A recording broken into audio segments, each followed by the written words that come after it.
We're only 2 weeks away from leaving British Columbia, driving to Southern California on Interstate 5 on our way to Mexico, and hopefully this scene is not going to be our story.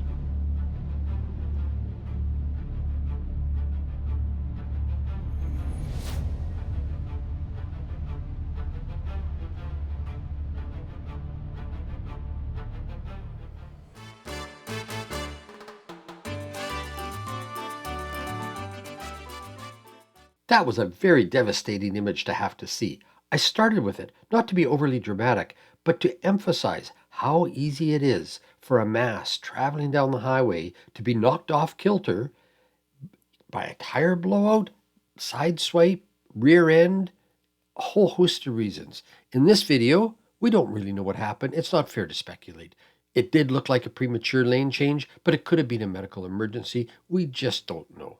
I did hear that the two adult occupants of the RV were taken to hospital. They survived the crash, and that their dog that was traveling with them was saved by a passerby. We can only hope that they're all okay. And I think it's okay to have scary images like that in your mind as you prepare for a long road trip. We all can become too complacent at times. As I mentioned, in just a few days, we're going to be leaving on a long road trip, beginning in British Columbia, through Washington State, through Oregon, California, over to Arizona, dropping down into Mexico, and then repeating that route on our way home after a couple of months. So it's a long way. And I always leave things till the last moment, but I usually come through in the end with making sure that the really important stuff is dealt with. And the way I put those into perspective, I think back to years ago when I was in a flight simulator. I was not trying to be a pilot. It was just an educational thing from university that I was involved with. And I remember saying to the flight instructor, how do you guys ever keep track of all these gauges? And this wise guy looked at me and said, you just need to watch the gauges that can kill you. Well, to this day, I think of that experience in that cockpit, and it makes me think about the important things that could kill us on the highway. So what are the things that can kill you on the road? Well, this may sound too simplistic. There's all sorts of things that can do you in. But in my mind, I organize them into 3 categories: steering, stopping, and suspension. Starting with steering, well, you got to be able to steer your vehicle. I know that sounds really simplistic, but before we start off on a major trip, we make sure that number 1, the steering linkage is intact. And that's something that I usually have a mechanic do because I can't really get under there very well, but it's an important thing to have looked at. Secondly, tires, so important. In our case, we have tires that are at the end of their life. They're going to be 5 years old at the end of the season, and we'll discard them. They have excellent tread on them, but it's really the age of the tires that is really important. So the tires will be gone at the end of the season, and we'll go from there, get some new ones. And thirdly, control arms. We've had the control arms on our motorhome replaced. The bushings were shot. It's just an important thing to monitor. And again, you can do that yourself or you can have a mechanic look at it. What I do is I get underneath the motorhome at the beginning of the season, and I look at things. And if I can't get close enough to them, because I don't want to get underneath to the point where you could be crushed if something gave way. You don't want to put yourself at risk. But you can go under with a smartphone and just take pictures of the underbelly. And it's amazing what you can see on your. You can see if there's any bushings that are really worn or if there's leakage from somewhere. And also, I climb into the nose cone of our motorhome. Most Class A's have huge motorhome noses, and they're quite easy to get up into.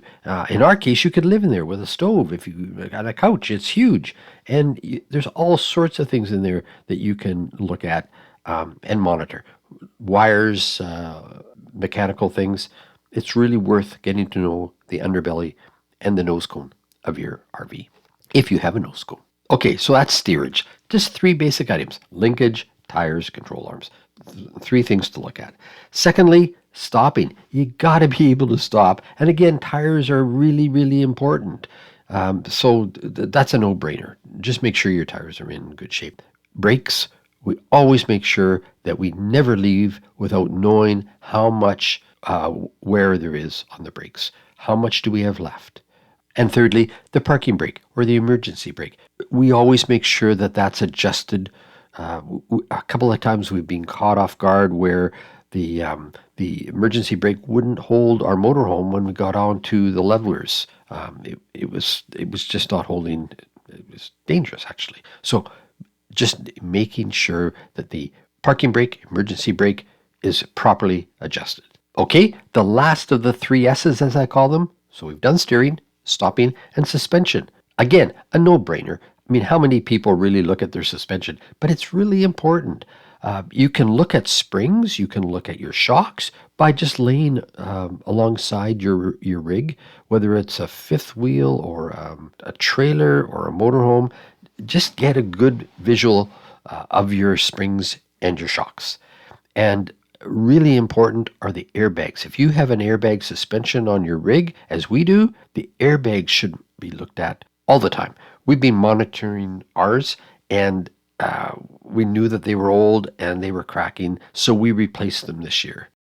And it made such a difference. There's less sway, the rig feels tighter, and it's just safer. You don't want to be going down the highway and having an airbag blow on you and have the whole house of your unit fall onto the chassis. That could be catastrophic. So there you go, steering, stopping, and suspension.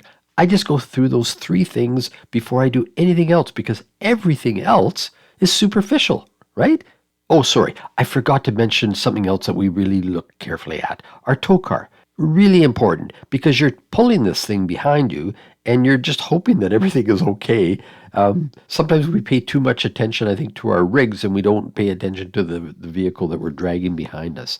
So in our case, we have a torque wrench and we make sure that the wheels are always torqued properly. We don't have a torque wrench that's big enough for our motorhome, but it would be a good idea to carry one of those as well. We just rely on the tire shops, the truck stops to help us out there. And just like the rig, we make sure that the tow car tires have life into them, that they're not too old, have good tread, and you know the rest. Okay, with those 3 really important checklist items dealt with, let's get through the rest of the list. Pen in hand, let's go. I'll go through them fairly quickly because I know I've taken a bit too long to get to this point. These are in no particular order of importance.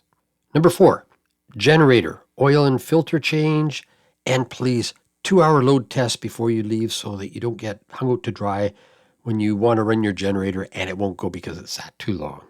Number 5, window washer fluid and wiper blades. Really important. Lots of window washer fluid, especially in the fall, the wet, rainy season. Number 6, greasing your tow bar and the locking pin. The whole shebang with your tow bar, towing system. Number 7, clean your roof, inspect it, make sure that everything's sealed up tighter than a drum. Number 8, really important to have. Number 9, your CO2 alarm and your propane alarm. Are they in order? Are they out of date? Do you have enough of them? We just about killed ourselves and our cat with carbon monoxide poisoning, and I'll put up that video just above me here. Number 10, your battery connections. Some of these are just obvious, and I know that you do them, but I'm just giving you our checklist. Number 11, an escape plan, especially with your pets. Do you know how to activate your escape windows? Do you know what you'll do with your pets should you have a fire or an accident? And with your pets, if you have cats or animals that get in and out a fair bit, do you have a tracking system for them? In our case, we're kind of anal. We have a radio tracking device for our 2 cats because one of them is a proven runaway. And we have a video for you on that one as well. I know many of you have GPS systems for your dogs.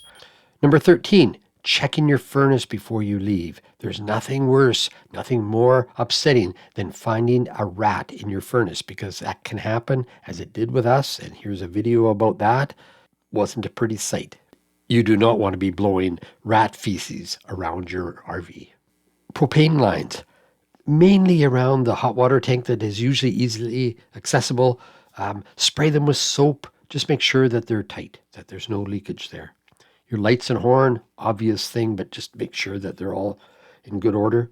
Awning attachment. How many of you have heard of awnings coming off while traveling down the highway? Making sure that the anchor points on the side of your RV are secure. Our awning was just about ready to fall off at one point. We've got a video about that too. Hey, this is all from experience. Crazy stuff, I know. And how about your ladder attachment? Is it secure? You go up and down that thing a lot, or you should be. And if that pulled away from your rig as you're going up, deadly. And the last one, number 18, your important phone numbers. Having your Good Sam number handy. If you're traveling in Mexico, the number for the Green Angels. Any roadside assistance program that you have. It's really important to have those things handy because you don't want to be looking for them when you're scrambling around in the middle of an incident. So that's our checklist in a nutshell. To Willie's tip of the week as we head out shortly onto the highway heading south to Mexico. I'm a bit nervous of having to tackle people who drive too fast with their rigs. It drives me crazy when people pass us towing trailers and fifth wheels and big trailers behind their Class A's doing 70 miles an hour plus. It's insane. Remember those two images at the beginning of this video? I suspect speed may have been a factor as well because you could see that vehicle, the RV, coming up the side of the other vehicle quite fast. And as for the RV that veered off into the grass divider before flipping over, that I suspect was speed related as well. It's pretty hard to overcome a blown tire or being hit from the back end or being nudged from the side when you are exceeding the speed limit or the capability of the rig and yourself. Okay, on that note, let's close.